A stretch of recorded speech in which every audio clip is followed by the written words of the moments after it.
به ونتوكل عليه ونعوذ بالله من شرور أنفسنا ومن سيئات أعمالنا من يهده الله فلا مضل له ومن يضلله فلا هادي له ونشهد أن لا إله إلا الله وحده لا شريك له ونشهد أن محمدا عبده ورسوله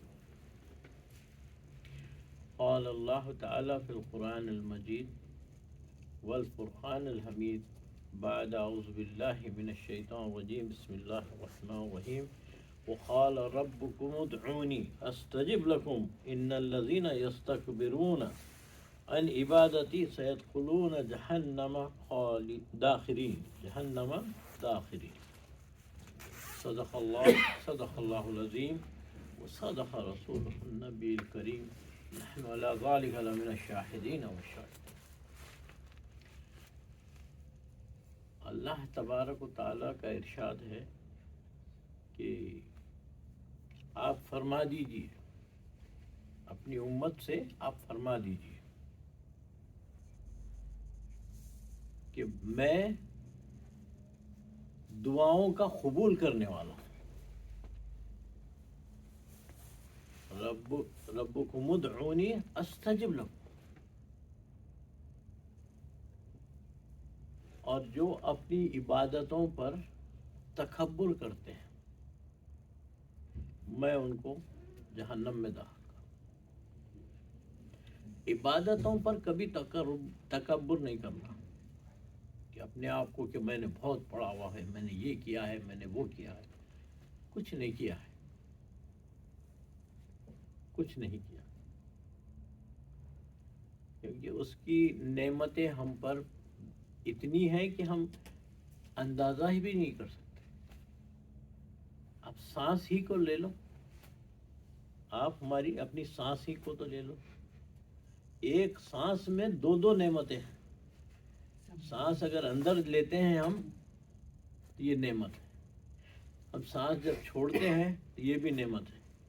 اگر اندر والی باہر نہیں آئی یا باہر والی اندر نہیں گئی تو ہم سمجھ سکتے ہیں اتنا بڑا اللہ کا احسان ہے. دوسری باتیں تو چھوڑ دیجیے. اچھا، اس مانگنے پر کہ اللہ تبارک و تعالیٰ نے کوئی کنڈیشن نہیں رکھی ہے. اللہ نے کہا مجھ سے مانگو، مجھ سے مانگو، میں قبول کر جاؤں. یہ نہیں کہ جو ہے نا اس کے لیے آپ کے لیے کوئی کنڈیشن ہے. یہی وجہ ہے اس عالم میں کہ جو بھی دیکھو اس کا ہوگا، کچھ بھی دھرم ہوگا اس کا، لیکن آخری میں آ کر یہی کہتا کہ ایشور تو ایک ہی ہے. آخر میں پہنچ کر یہی کہتا. خود یہاں کی قوم بھی، ان کی کرنسی پر بھی دیکھو گاڈ لکھا ہوا ہے، بلیو ان گاڈ. یہ بھی مانتے ہیں کہ ایک ہی ہے، وہ سبھی مانتے ہیں. تو اللہ تبارک و تعالی ہر ایک کو عطا کرتا ہے، جو بھی مانگتا ہے اس کو دیتا ہے، جو بھی مانگتا ہے اس کو دیتا ہے. اور یہ اس کی صفت ہے. لیکن ایک صفت اور ہے، وہ ہے قیامت والے دن، حساب کتاب والے دن. اس دن صرف ہماری ہی سنیں گے اللہ، کسی اور کی نہیں سنیں گے. اور یہ جو بات ہے مانگنے کی کہ ہم کو آتا ہی نہیں ہے مانگنا. مانگے تو کیسے مانگے، مانگے تو کیسے مانگے، کیا مانگے، کیا چیز کہہ کر مانگے. تو حضرت انس بن مالک رضی اللہ عنہ آپ آ کر کہتے ہیں کہ میں نے جو ہے اللہ سے آج دعا مانگی. کیا دعا مانگی آپ؟ میں نے مانگی ہے کہ کل محشر میں ہمیں حضور کے ساتھ اٹھانا، حضور کے ساتھ اٹھانا. کتنی بڑی بات ہے وہ حالانکہ صاحب رسول ہے، صحابی، اتنا بڑا درجہ ہے. قرآن میں بھی ان کا ذکر ہے، سارے صحابہ کا ذکر ہے. اللہ نے کہہ دیا کہ رضی اللہ عنہم ورضوا عنہ، کہ اللہ ان سے راضی ہے، وہ اللہ سے راضی ہیں. اس کے باوجود بھی کہتے ہیں کہ نہیں، سرکار کے ساتھ ہم اٹھ جائیں تو کیا ہے. اب کس بات کا ڈر ہے؟ جب حضور کے ساتھ اٹھیں گے تو یہ دراصل امت کو سکھانا مقصد ہے. مانگو، کیوں نہیں مانگتے اللہ سے کہ اللہ مجھے کل حضور کے ساتھ اٹھانا، محشر میں حضور کے ساتھ اٹھانا. کیوں نہیں مانگتے؟ مانگو اور اس بات کو آگے بھی پہنچا دو. مگر سوال پھر یہی پیدا ہوتا ہے کہ ارے صاحب ہم کس کو بولنا، وہ تو نماز ہی نہیں پڑھتا، اس کو کہاں سے بولنا. تو بات یہ ہے، وہ نماز پڑھے یا نہ پڑھے، آپ بولیں وہ سن تو لے گا ضرور. اور اگر وہ مان لے اور اللہ سے مانگے کہ اے اللہ مجھے کل محشر میں سرکار دو عالم صلی اللہ علیہ وسلم کے ساتھ اٹھانا، اور اللہ نے کہا میں قبول کر لیتا ہوں. اگر اس کی دعا قبول ہو گئی، کیا عجب ہے، اللہ اس کو راہ دکھا دے گا. کیا عجب ہے اس کو کہ اللہ راہ دکھا دے گا اور وہ توبہ کر لے گا کہ میں نے گناہ کیے تھے، اب میں توبہ کرتا ہوں، سب بات حق ہے، میں پڑھوں گا نماز. راستہ خود ہی بن جاتا ہے، راستہ خود ہی بن جاتا ہے.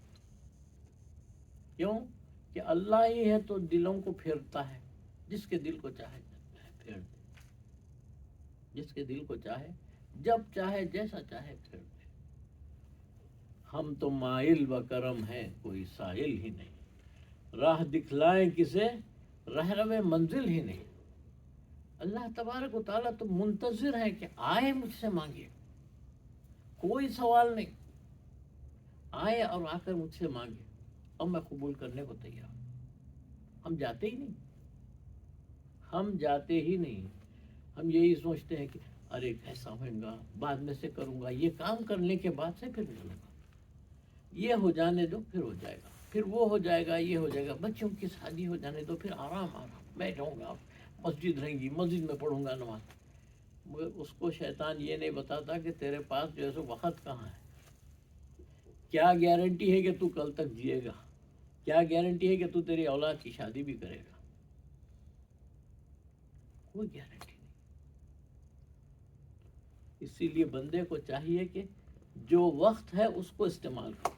اب یہ جمعہ ہے، ہم اس جمعے میں ہیں، یہ جمعہ جب گزر جائے گا تو پھر آنے والا نہیں. اب جو آئے گا وہ دوسرا ہی آئے گا. یہ جمعہ، یہ وقت پھر نظر نہیں ہے. تو عزیزان محترم، بات یہی ہے کہ اللہ کے رسول صلی اللہ علیہ وسلم کی معیت مانگے اللہ سے کہ اللہ ہم کو اٹھائے، اے اللہ تو ہم کو انہی کے ساتھ اٹھائے سرکار دو عالم. فرمایا نبی کریم صلی اللہ علیہ وسلم نے کہ جب اٹھنے کا معاملہ آئے گا محشر میں جانے کا، تو سب سے جب خبروں سے اٹھنے والے ہیں تو سب سے پہلے میری خبر شق ہوگی، سب سے پہلے میری خبر شق ہوگی. کتابوں میں یوں بھی لکھا ہے کہ جبرائیل علیہ السلام اور میکائیل علیہ السلام جنت سے لباس لے کر آئیں گے نبی کریم صلی اللہ علیہ وسلم، اور تاج لے کر آئیں گے اور دیکھیں گے کہ کہاں ہیں. دونوں بھی کہتے ہیں کہ ہم کو نظر نہیں آ رہا، ہم کو نظر نہیں آ رہی ہے کہ حضور کی مزار شریف ہے کدھر، ہم کو نظر. پھر ایک چمک نظر آئے گی ان کو ایک چمک نظر آئے گی. اس چمک کے پاس جا کر دیکھیں گے تو نبی کریم صلی اللہ علیہ وسلم کی خبر شریف ہے اور وہ شق ہے اور اس میں سے نور نکل رہا ہے. تب آپ کو اس وقت اٹھا کر جنت کا لایا ہوا لباس پہنایا جائے گا اور آپ کے سر پر تاج بھی رکھا جائے گا. تو عزیزان محترم، پھر نبی کریم صلی اللہ علیہ وسلم کے اٹھنے کے بعد پھر آپ کے دو ساتھی حضرت ابوبکر صدیق رضی اللہ عنہ اور حضرت عمر رضی اللہ عنہ، یہ دونوں اٹھیں گے. پھر اس کے بعد جنت البقیع، پھر جنت المولا، پھر سب اٹھنے. تو عزیزان محترم دعا کریں کہ اللہ ہمیں نبی کریم صلی اللہ علیہ وسلم کے ساتھ اٹھائے، ہمیں انہی کے ساتھ اٹھائے. جب وہ ساتھ ہوں تو پھر ہمیں ڈر کس بات کا. ڈر کس بات کا ہے؟ گناہ ہے تو اللہ تبارک و تعالیٰ تو یہ بھی ارشاد فرماتے ہیں کہ تم لوگ گناہ کرو اور پھر آ کر مانگو مجھ سے، میں بخش دوں گا۔ اگر تم لوگ گناہ نہیں کریں گے تو میں سب مٹا دے کے پھر نئی بناؤں گا، اور پھر وہ جو نئی آئے گی وہ قوم گناہ کرے گی، پھر مجھ سے آ کے مانگے گی اور میں بخش دوں گا۔ تو فطرت ہے، یہ ہماری فطرت میں بھی رکھا گیا ہے اللہ تبارک و تعالیٰ کہ گناہ ہونا ہے۔ تو اس لیے عزیزان محترم، اللہ سے ہمیشہ استغفار بھی کیا کرنا، کثرت سے درود شریف پڑھنا۔ درود شریف کثرت سے اس لیے پڑھنا ہے کہ نبی کریم صلی اللہ علیہ وسلم کا ارشاد ہے کہ جو سب سے زیادہ درود پڑھے گا کل وہ میرے ساتھ رہے گا۔ ہمیں چاہیے کثرت سے درود پڑھیں۔ تو عزیزان محترم، اسی پہ میں اپنی بات ختم کرتا ہوں۔ وما علینا